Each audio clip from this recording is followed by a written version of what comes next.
हम में से हर एक ने वो बात जरूर सुन रखी होगी कि आदतें ही हमारी मंजिलें, हमारी डेस्टिनी तय कर देती हैं, क्योंकि आदतों से ही कैरेक्टर बनता है, डेवलप होता है, और कैरेक्टर ही डिसाइड करते हैं कि हमें किस ओर जाना है, हमारी राह, हमारी मंजिल क्या होगी।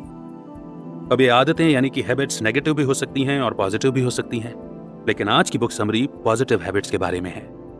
तो आज की बुक समरी है 50 पॉजिटिव हैबिट्स, जिसे लिखा है माइकल चैपमैन ने। ये समरी आपको पॉजिटिव हैबिट्स के बारे में बताएगी जिन्हें आप अपनी लाइफ में शामिल कर सकते हैं। और बुक समरी में एक कैरेक्टर हमारे साथ साथ चलता है जिसका नाम है मैक्स। मैक्स जोन्स जिस तरह से अपनी लाइफ में पॉजिटिव बदलाव लाते हैं, ठीक उसी तरह हम भी अपनी लाइफ में वो पॉजिटिव चेंजेस ला सकते हैं। तो अगर आपकी लाइफ में भी स्ट्रगल चल रहा है, आप एक बेहतर एम्प्लॉय बनना चाहते हैं, आप बेहतर पेरेंट्स बनना चाहते हैं, या अपनी लाइफ को बेहतर बनाना चाहते हैं, तो ये बुक समरी आपके हमारे लिए ही है। और बुक के ऑथर माइकल चैपमैन की बात करें तो वो उन ऑथर्स में से एक हैं जो लोगों की लाइफ में बदलाव लाना न केवल चाहते हैं बल्कि जानते भी हैं, ताकि लोगों को अपनी लाइफ से बेहतरीन एक्सपीरियंस मिले। वो लोगों को पॉजिटिव तरीके से सोचने और नेगेटिविटी से पॉजिटिविटी तक के सफर में गाइड करके सबकी हेल्प करना चाहते हैं। माइकल खुद भी इस रास्ते पर चले थे और उनके लिए ये एक बहुत ही बढ़िया सफर रहा। तो आइए शुरुआत करते हैं आज की बुक समरी 50 पॉजिटिव हैबिट्स की, जिसे लिखा है माइकल चैपमैन ने। मैक्स जोन्स नाम के हमारे मेन कैरेक्टर से मिलिए। हम में से ज्यादातर की तरह मैक्स अपनी लाइफ में स्ट्रगल कर रहे हैं। वो कहीं नहीं पहुंच पाए हैं और वो इसी होड़ में स्ट्रगल कर रहे हैं। मैक्स को एहसास हुआ कि उन्हें बदलने की जरूरत है। वो अपनी लाइफ पर अपना कंट्रोल पाना चाहते थे, एक बेहतर और सक्सेसफुल इंसान बनना चाहते थे। आइए इस समरी में डूब जाएं और देखें कि मैक्स की लाइफ A to Z कैसे बदली। तो पहला चैप्टर है मेंटल हैबिट। न्यू मैक्सिको में बारिश का दिन है। बादलों ने सूरज को ढक रखा है। 37 साल के मैक्स डाइनिंग टेबल पर बैठकर सोच रहे हैं कि उनकी लाइफ में आखिर गलती कहां हुई, वो आखिर कैसे बर्बाद हुए, उनकी लाइफ इतनी बेकार कैसे हुई। जब वो एक बच्चे थे तब ये सोचते थे कि बड़े लोगों को सब कुछ पता होता है कि उन्हें क्या करना है। मैक्स ने अपनी लाइफ में पॉजिटिव सोच लाने का फैसला किया। उन्होंने सोचा कि वैसे भी लाइफ इससे ज्यादा बिगड़ नहीं सकती है, इसलिए क्यों ना कुछ नया करने की कोशिश करें। उन्होंने इसकी शुरुआत अपने चारों ओर की नेगेटिविटी को ढूंढ कर किया। उन्होंने अपनी नेगेटिव सोच की ओर ध्यान दिया और देखा कि वे उनसे कैसे निपटते हैं। उन्हें एहसास हुआ कि वे कितने नेगेटिव थे। मैक्स ने उन नेगेटिव थॉट्स को अब अपने ऊपर हावी नहीं होने देने का फैसला किया। उन्होंने सोचा कि अगर मैं अपने महीनों के बिलों को पे नहीं कर पाया तो क्या हुआ, मैं अगले महीने और कड़ी मेहनत करूंगा और इन बिल्स को पे करूंगा। मैं अगले महीने और भी कई बिल्स को पे कर सकता हूं। फ्यूचर कैसा होगा, इस बात के बारे में सोचते हुए मैक्स को काफी साल हो गए हैं। वो बैठ गए और एक ऊंचे मुकाम पर पहुंचने के दिन में ही ख्वाब देखने लगे। उन्होंने खुद को टीवी पर एक सक्सेसफुल फाइनेंशियल एनालिस्ट का रिवॉर्ड लेते हुए इमेजिन किया। आखिर ये उनका एक बड़ा सपना था। मैक्स ने अपनी लाइफ की सभी नेगेटिव चीजों के बारे में सोचकर परेशान होने के बजाय इससे बाहर निकलने के उपाय निकालने शुरू कर दिए। उन्होंने खुद से कहा कि मैं इस काम में खुश नहीं हूं, इसलिए मैं या तो जॉब छोड़ दूंगा और दूसरी जॉब ले लूंगा, या मैं ये पता लगाने की कोशिश करूंगा कि मुझे मेरे इस जॉब से परेशानी क्यों है और मैं इसे बदल दूंगा। मैक्स ने कहा, आज मैं सुबह सुबह उठा और कुछ कपड़े धोए। मैंने अपने जॉब में ऐसा काम पूरा किया है जो कोई नहीं कर पा रहा था। मैंने अपने कमरे को साफ किया और किताबों को रंगों के हिसाब से ऑर्गेनाइज किया। मैक्स जानते थे कि ये सब हासिल करने लायक बड़ी बातें नहीं है, लेकिन कम से कम ये कुछ तो है। हमें नेगेटिव बातों के बारे में सोचना बंद कर देना चाहिए। मैक्स ने इस प्रॉब्लम का सामना करने और उसका हल निकालने का फैसला किया था, इसीलिए उन्होंने इस प्रॉब्लम को ठीक किया। मैक्स ने अपने अगले स्टेप में अपने सक्सेस के बारे में इमेजिन किया और अपने मन को पॉजिटिव सोच से भर दिया। इस पॉजिटिव सोच ने उन्हें सही रास्ते पर ला दिया था। एक बार जब आप सही रास्ते पर होते हैं तो अपनी लाइफ की सभी पॉजिटिव चीजों के बारे में सोचिए। एक पॉजिटिव सोच कई सारे पॉजिटिव सोच के लिए रास्ता बनाती है। इसी तरह एक नेगेटिव सोच कई नेगेटिव सोच यानी कि विचारों को अपनी ओर खींचती है और आखिर में आप निराशा की खाई में गिर जाएंगे। मेंटल हैबिट को समझने के बाद अब समझते हैं इमोशनल आदतें। मैक्स ने सिर्फ इतना ही नहीं किया था, वो यही नहीं रुके। वो इमोशनली बहुत कमजोर हो गए थे क्योंकि उनका अपनी पत्नी से झगड़ा हुआ था। उनकी किसी एक बात पर बेकार बहस हुई थी, जहां उन्होंने अपनी पत्नी से कुछ ऐसी बातें कही जिससे उन्हें दुख हुआ। फिर वो घर से निकल गईं और एक दोस्त के घर पर रहने लगी। मैक्स ने अपने जॉब से 2 हफ्ते की छुट्टी ले ली। उन्हें अपने इमोशंस को जगह पर लाने की जरूरत थी, उन्हें उन पर काम करने की जरूरत थी। सबसे पहले मैक्स ने समझा कि उनकी पत्नी के साथ झगड़े का कारण क्या था। उस दिन जब सुबह उनका झगड़ा हुआ था, मैक्स ने सुबह उठकर अपने कमरे के चारों ओर गंदे कपड़ों को फैला हुआ देखा था। ये सब उनकी पत्नी आयरीन के कपड़े थे। मैक्स चिल्लाए और कहा कि वो अब इसे और नहीं झेल सकते। उनकी पत्नी ने उन्हें कोई जवाब नहीं दिया और वो सिर्फ कमरा छोड़कर बाहर निकल गई थी। जिससे मैक्स को और भी गुस्सा आ गया था। वो अपनी पत्नी के पीछे दौड़कर चिल्लाने लगे और उसकी इंसल्ट करने लगे। मैक्स ने कितनी ही ऐसी बातें कह दी थी जिन्हें वो दिल से नहीं कहना चाहते थे। आखिर में आयरीन ने भी गुस्से से जवाब दिया और फिर वो घर से चली गई। जब मैक्स ये सोचने के लिए बैठे कि क्या हुआ है, तो उन्होंने महसूस किया कि गंदे कपड़े उनके गुस्से का कारण नहीं था, बल्कि मैक्स अपनी जॉब से परेशान थे। उन्होंने डायफ्राम ब्रीथिंग, जो कि एक सांस लेने की टेक्निक है, उसे शुरू करने में अपना वक्त लगाया। मैक्स बस बैठ गए और धीमे धीमे गहरी सांसें लेने लगे। इससे उनके ब्रेन में ज्यादा ऑक्सीजन पहुंची और इसने उन्हें शांत और कंट्रोल रहने का एहसास कराया।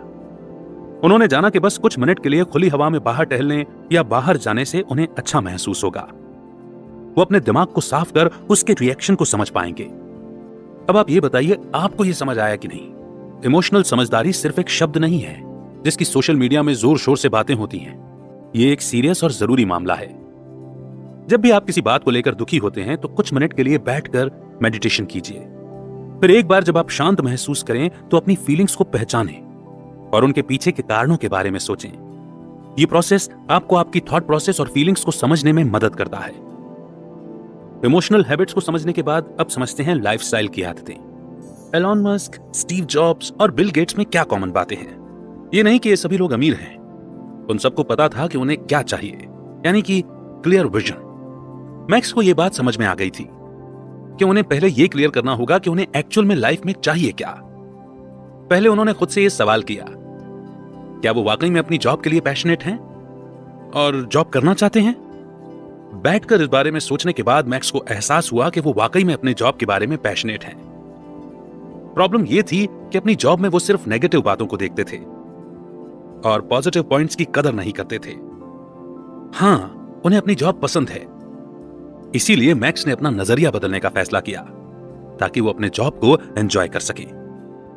उन्होंने ये भी डिसाइड किया कि वो अपना 5 साल का विजन रखेंगे, यानी ये डिसाइड करेंगे कि अगले 5 सालों में वो कहां पहुंचना चाहते हैं।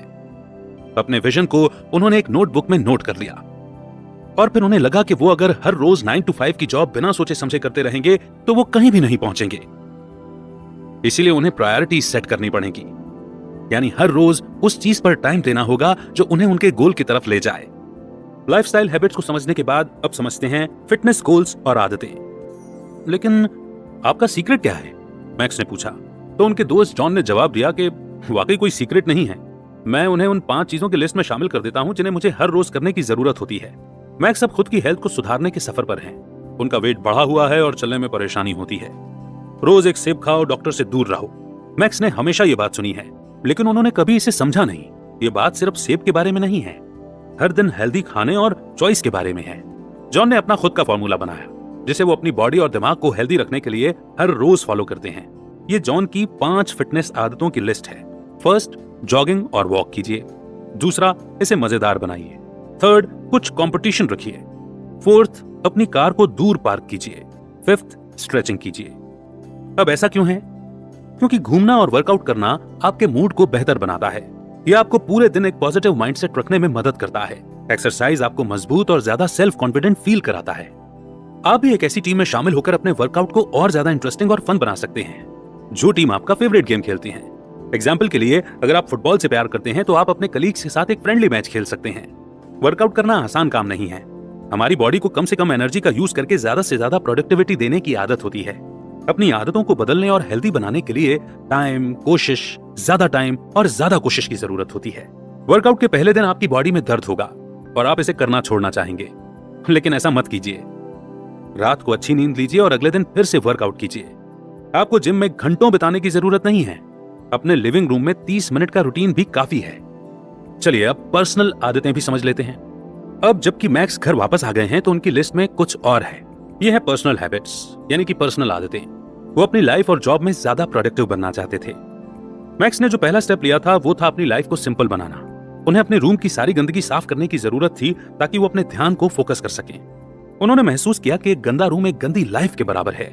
मैक्स ने सबसे पहले अपनी डेस्क को साफ करके इसकी शुरुआत की। फिर उन्होंने बेडशीट बदली और गंदे कपड़े धोए, जो उनका अपनी पत्नी के साथ बहस का कारण बना था।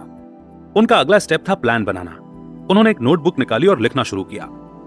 मैक्स ने अपनी लिस्ट में यह लिखा, 1, मेरी पत्नी आयरीन से माफी मांगना। 2, मेरे बॉस से पूछना कि मैं कंपनी के लिए ज्यादा काम कैसे आ सकता हूं। 3.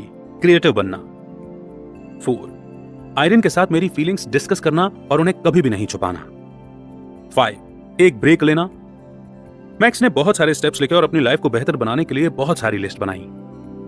उन्होंने उस लिस्ट को बनाने में 2 घंटे लगाए और वो इसको फॉलो करने का फैसला करते हैं. उन्हें लाइफ में जो कुछ भी चाहिए था उसके लिए गोल्स और स्टेप्स की जरूरत थी. मैक्स ने आयरन को कॉल करके इसकी शुरुआत की. उन्होंने माफी मांगी और घर वापस आने के लिए कहा. और जब आयरन पहुंची तो वो दोनों बैठकर बातें करने लगे. मैक्स ने समझाया कि जॉब में स्ट्रेस के कारण उन्हें गुस्सा आया था. आयरन ने भी तब अपने बीमार दोस्त के बारे में बताया. मैक्स ने बिना कुछ कहे चुपचाप अपनी पत्नी की बात सुनी. फिर उन्होंने अपनी पत्नी को गले लगाया और वादा किया कि जब भी उन्हें रोने के लिए कंधे की जरूरत होगी तो वे हमेशा उनके साथ होंगे. और अब समझते हैं नेक्स्ट चैप्टर, जो कि है आदत बनाना. मैक्स का काम लगभग खत्म हो चुका है, लेकिन अपने इस बदलाव को बरकरार रखने के लिए उन्हें सीखना चाहिए कि इसे कैसे करते रहना चाहिए.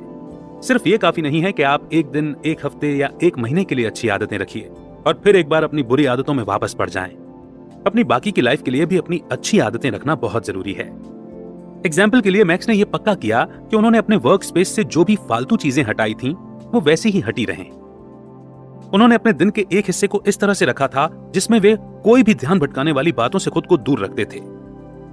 मैक्स ने अपने स्मार्टफोन और कंप्यूटर के यूज के लिए भी एक शेड्यूल बनाया. उन्होंने मोबाइल गेम्स की जगह किताबों को पढ़ने की शुरुआत की. इसके बाद उन्होंने बैचिंग फॉर सक्सेस टेक्निक को अप्लाई किया. अब ये टेक्निक आखिर है क्या? ये कुछ ऐसा है कि मैक्स जब काम पर होते हैं और अगर उनके पास 9 काम होते हैं तो वो ब्रेक लेने के पहले उन्हें 3 ग्रुप के बैच में बांट देते हैं. इस टेक्निक को अप्लाई करने के लिए इन कामों को छोटे छोटे ग्रुप में बांट लीजिए और फिर पहले ग्रुप के काम को खत्म कर लीजिए. एक ब्रेक लीजिए और फिर दूसरे ग्रुप को खत्म कीजिए. फिर एक ब्रेक लीजिए और इसी तरह अपने सारे बैच को पूरा कीजिए. इस तरह आप कम टाइम में ज्यादा से ज्यादा काम को पूरा कर सकते हैं.